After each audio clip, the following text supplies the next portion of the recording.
పితా పుత్ర పవిత్రాత్మ నామమున ఆమేన్. క్రీస్తునాథుని యందు మిక్కిలి ప్రేమగల ప్రియమైన సహోదరి సహోదరులారా, ఈరోజు మనము సాధారణ ఆదివారము 28వ వారంలోనికి ప్రవేశించి ఉన్నాం. యేసు నిజమైన అర్చకుడు. యేసు నిజమైన అర్చకుడు అనేటువంటి అంశాన్ని మనము ధ్యానిస్తున్నాం. ఈనాటి దివ్య పట్టణాలు మనం చూసినట్లయితే మొదటి పట్టణాన్ని 2వ రాజుల గ్రంథము 5వ అధ్యాయము 14-17 వచనాలలోను, రెండవ పట్టణాన్ని 2వ తిమోతికి రాసిన లేఖ 2వ అధ్యాయము 8-13 వచనాలను, పవిత్ర సువిశేష పట్టణాన్ని లూకా శుభవార్త 17వ అధ్యాయము పవిత్ర వచనములు 11-19 వచనాలని ధ్యానిస్తున్నాం. ప్రియ సహోదరి సహోదరులారా, మిస్టర్ చర్చిల్ అనే వ్యక్తి కృతజ్ఞత గురించి వివరిస్తూ ఒక సంఘటనని మనకు చెప్తూ ఉన్నాడు. ఒక రోజున కొంతమంది పిల్లలు వారి ఊరిలో దగ్గరలో ఉన్న నది వంతెనను దాటుతూ ఉంటే వారిలో 2 పిల్లలు కాలు జారి ఆ నదిలో పడిపోయారు. మరి ఆ నదిలో నీరు చాలా ఎక్కువ జోరుగా ప్రవహిస్తూ ఉంది. అంతేకాకుండా ఆ నది చాలా లోతుగా ఉన్నది. అయితే అది చూసినటువంటి ఒక సైనికుడు ప్రమాదకరమైన ఆ నదిలోనికి దూకి తన ప్రాణాలు లెక్క చేయకుండా ఒకసారిగా ఈదుకుంటూ వెళ్ళి అతి కష్టం మీద ఆ 2 పిల్లలను రక్షించి సురక్షితంగా ఒడ్డుకు చేర్చాడు. ప్రియ సహోదరి సహోదరులారా, ఆ తర్వాత ఆ పిల్లలకు జరిగిన ప్రమాదం గురించి తెలుసుకుని వారి తల్లిదండ్రులకు వివరించి చెప్పినప్పుడు వారు అందులో ఒకరి తల్లిదండ్రులు వెంటనే ఆ సైనికుని వద్దకు వచ్చి అతను చేసిన సాహసాన్ని అభినందించి కృతజ్ఞతలు చెప్పి వెళ్ళారు. మరలా 2 రోజుల తర్వాత 2వ బాలుని యొక్క తల్లి తన కుమారునితో నది వద్ద ఉన్న వంతెన దగ్గరకు వచ్చి తన కుమారుని ఎవరు రక్షించారో తెలుసుకొని ఆ సైనికుని వద్దకు వెళ్ళి, నీవేనా నా కుమారుడిని రక్షించినది అని అడిగి ఆ సైనికుడు అవును అని చెప్పేసరికి, మరి నా కొడుకు వేసుకున్న టోపీ ఏది అని అడిగిందట. ప్రియ సహోదరి సహోదరులారా, క్రీస్తు ప్రభు జీవించే కాలంలో కూడా కుష్ఠరోగుల జీవితాలు హీనాతిహీనంగా ఉండేవి. మోషే వారికి ఇచ్చిన చట్ట ప్రకారం వారు చిరిగిపోయిన బట్టలతో తల వెరబోసుకొని ఊరి బయట అంటరాని వారు వలె జీవిస్తూ ఉండేవారు. వారి వద్దకు ఎవరు వచ్చేవారు కాదు. ఒకవేళ ఎవరికైనా ఏదైనా అవసరం ఉండి వారు ప్రజలు నివసిస్తే స్థలాలకు వచ్చినట్లయితే అపరిశుద్ధుడను అని గట్టిగా కేకలు పెట్టాలి. అప్పుడు వారికి అందరూ కూడా త్రోవ ఇచ్చేవారు. లేకపోయినట్లయితే వాళ్ళను రాళ్లతో కొట్టి చంపేసేవారు. వారు 50 అడుగుల దూరంలో నిలబడాలి. లేవి కాండము 13వ అధ్యాయము 45-46 వచనాలు, అలాగే సంఖ్యాకాండము 5వ అధ్యాయము 2వ వచనంలో ఈ విషయాలు మనం చదువుతాం. ప్రియ సహోదరి సహోదరులారా, క్రీస్తు ప్రభుని బోధనలు, ఆయన చేసిన అద్భుతాలు ఆలకించినటువంటి ఈ కుష్ఠరోగులు క్రీస్తు వారి ఊరి పొలిమేలలో ఉన్నాడని తెలుసుకొని ఆయన వద్దకు సమీపించి, ఓ యేసు ప్రభు, మా మీద కనికరం చూపవా అని ప్రార్థిస్తూ అర్థిస్తూ ప్రయాసపడుతూ ఉన్నా కూడా ఆయన వద్దకు వచ్చిన ఆ 10 మంది కుష్ఠరోగుల్లో 9 మంది యూదులు, ఒకరు సమరీయుడు అని చరిత్ర ప్రకారం మనం చూసుకున్నట్లయితే యూదులకు మరియు సమరయులకు మధ్య తీరని వైరం ఉంటుంది. వారి మధ్య పచ్చగడ్డి వేస్తే బొగ్గుమంటుంది. కారణం ఏమిటంటే యూదులు వారిని వారు అపవిత్రులుగా పరిగణించుకుంటూ అన్యుల కంటే హీనమైన వారిగా సమరీయులను భావించేవారు. వారిని దరిద్రులుగా, అంటరాని వారిగా పరిగణించేవారు. కానీ అనారోగ్యంతో ఉన్నటువంటి వీరందరూ కూడా ఒకే ఒక విషయంలో వారిలో ఐక్యమత్యం కనిపిస్తూ ఉన్నది. ప్రియ సహోదరి సహోదరులారా, కలిసి అనుభవించే వారి మధ్య తారతమ్యాలను, విభేదాలను, వైవిధ్యాలను దూరం చేసి ఒక్కటిగా చేస్తూ ఉన్నది ఈ కుష్ఠి రోగం. అంతేకాకుండా ఆ రోజుల్లో కుష్ఠి రోగాన్ని దేవుడు వారికి ఇచ్చిన శిక్షగా భావించేవారు. ప్రియ సహోదరి సహోదరులారా, యేసు ఆ కుష్ఠి రోగులతో మీరు వెళ్ళి మీ అర్చకులకు మిమ్మల్ని చూపించుకోండి అన్నప్పుడు, ఇది పాత నిబంధన గ్రంథంలో చూసినట్లయితే చాలా సాధారణమైన చర్యగా మనం గమనించాలి. కుష్ఠి రోగం నుండి స్వస్థత పొందిన తర్వాత వారు వెళ్ళి అర్చకునికి కనపడి, అర్చకుడు వారిని బాగా పరిశీలించి చూసిన తర్వాత ఒక వ్రాత పత్రము స్వస్థత పొందినట్లుగా ఇచ్చినట్లయితేనే దాని ద్వారా వారు మరలా సంఘంలోకి ప్రవేశించగలుగుతారని లేవియకాండము 13వ అధ్యాయం 2-3 వచనాలు, అలాగే 14వ అధ్యాయం 2 నుండి 32 వచనాలలో ఈ యొక్క అంశాలను పూర్తిగా పవిత్ర గ్రంథం మనకు వివరిస్తూ ఉన్నది. కానీ క్రీస్తు ప్రభువు ఈ సువిశేషంలో వారిని తాకారా? తాకలేదు.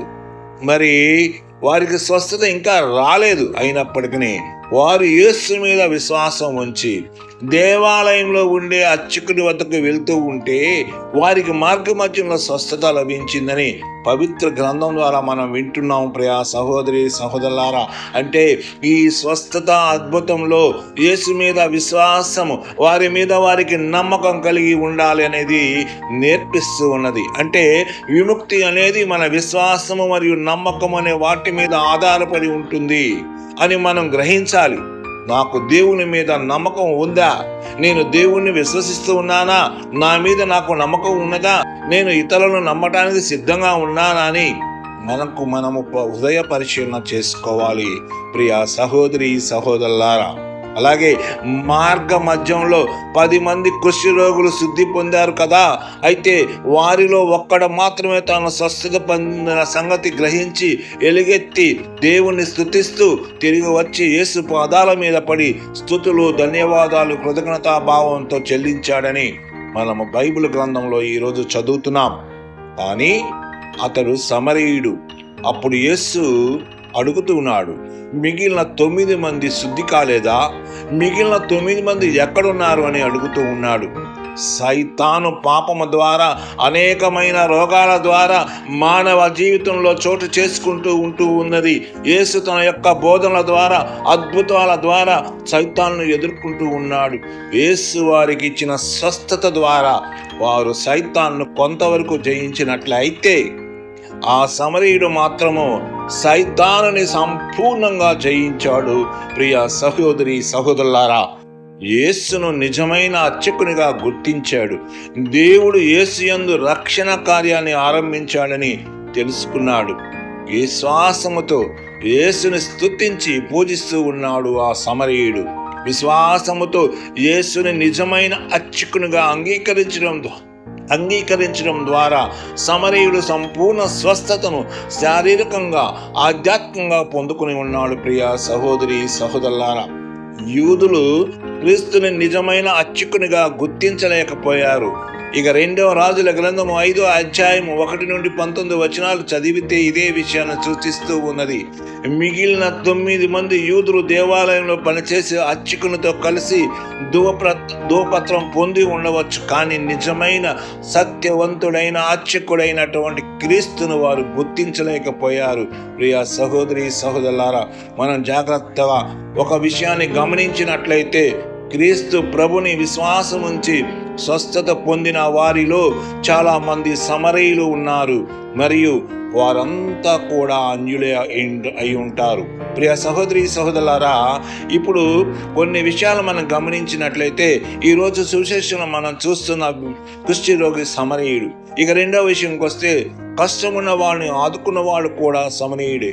చూడండి, గత వారంలో మనం చదువుకున్నాము, ఒక దొంగలు కొట్టినటువంటి వ్యక్తిని కాపాడినవాడు. మరి లూకా శుభవార్త 10వ అధ్యాయం 27-35 వచనాల్లో ఆ విషయాన్ని మనం చదువుకున్నాం. మరి యోహాను సువిశేషంలో సమరయ స్త్రీని కనుక మనం చదివినట్లయితే, యోహాను శుభవార్త 4వ అధ్యాయంలో ఆ విషయాన్ని మనకు చక్కగా వివరిస్తూ ఉన్నది. ఇకపోతే యాయూరు కూడా అన్యుడే. మార్కు శుభవార్త 5వ అధ్యాయము 35, 43 వచనాల్లో మనం చదువుతున్నాం. అలాగే శతాధిపతి అన్యుడే. లూకా శుభవార్త 1వ అధ్యాయం 10వ వచనంలో శతాధిపతి యొక్క విశ్వాసాన్ని మనం చూస్తూ ఉన్నాం. అలాగే విదేశీ స్త్రీ విశ్వాసం, కన్నడ ప్రాంతానికి చెందిన విశ్వాసి. మరి మార్కు శుభవార్త 7వ అధ్యాయం 24, 30 వచనాల్లో మనం వీరందరినీ కూడా గమనిస్తూ ఉన్నాం.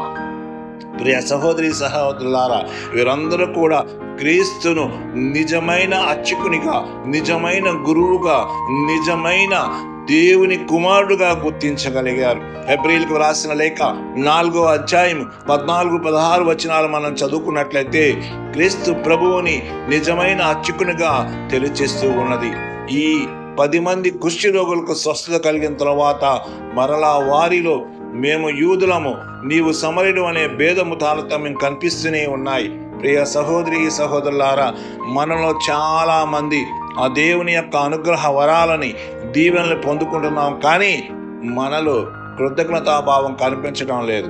అంతేకాదు, చాలా మంది ఈర్ష్యభావంతో, ద్వేషభావంతో, కర్తవ్య భావం లేకుండా కనిపిస్తూ ఉన్నారు.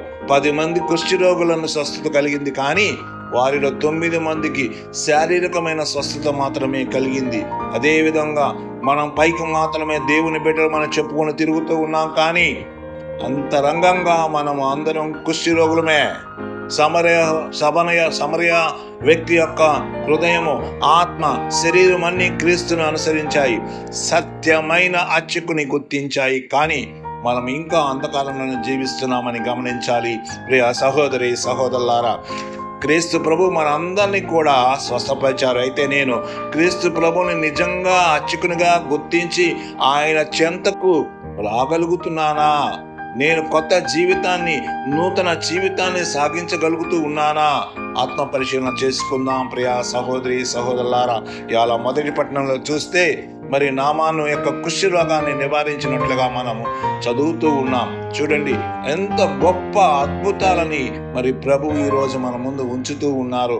ఈ యొక్క ఆదివారము వేదపాపక ఆదివారం అయినప్పటికీ కూడా ప్రభు కుష్టి అనేటువంటి ఒక పాపాన్ని గురించి మనకు హెచ్చరిక చేస్తున్నాడు. ప్రియ సహోదరి సహోదరులారా, కాబట్టి మన ఆత్మని పరిశీలన చేసుకునే ముందు మనము కొన్ని అభ్యాస క్రియలు మనం చేయవలసి ఉన్నది.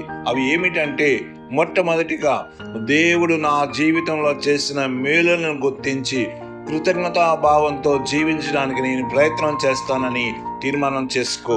రెండోది, ప్రతి గురువులోనూ ఆ సత్యవంతుడైన యేసుని గుర్తించి భక్తి శ్రద్ధలతో దివ్య బలి పూజలో పాల్గొనాలి. గురువు యొక్క వ్యక్తిగత జీవితం మనకు అవసరం లేదు. ఆయన దేవుని చేత అభిషేకింపబడ్డ గురువు కనుక ఆయన చేసే పూజా కార్యక్రమాలన్నీ కూడా క్రీస్తు ప్రభు ఆచరిస్తున్నారనే హృదయంతో నీవు నిత్యము పూజా బలిలో పాల్గొని నిత్య దేవుణ్ణి ఆరాధించు. ఇక మూడవదిగా, అంతర్గతమైన ఆత్మశుద్ధిని చేసుకుని జీవించాలి. అందుకు తగిన ప్రయాస పడాలి. మన ఆత్మని పాప బారి నుండి రక్షించడానికి ఇచ్చిన ఆయుధమైనటువంటి పాప సంకీర్తన ద్వారా మన ఆత్మని ఎప్పటికప్పుడు స్నానం చేయించాలి. తద్వారా పరిపూర్ణమైన స్వచ్ఛమైన ఆత్మతో నీ దేవుడైన యేసుని, నీ దేవుడైన నిజ దేవుడైన క్రీస్తు ప్రభుని ఆరాధించాలి. కాబట్టి యొక్క వాక్యం ద్వారా మనందరినీ ఆ ప్రభు ఎల్లకాలము దీవించి కాచి కాపాడి తన హస్తంలో కాచి ఉంచుకున్నట్లుగా చిన్న ప్రార్థన ద్వారా ఈ యొక్క వాక్యాన్ని ముగిస్తూ ఉన్నాను.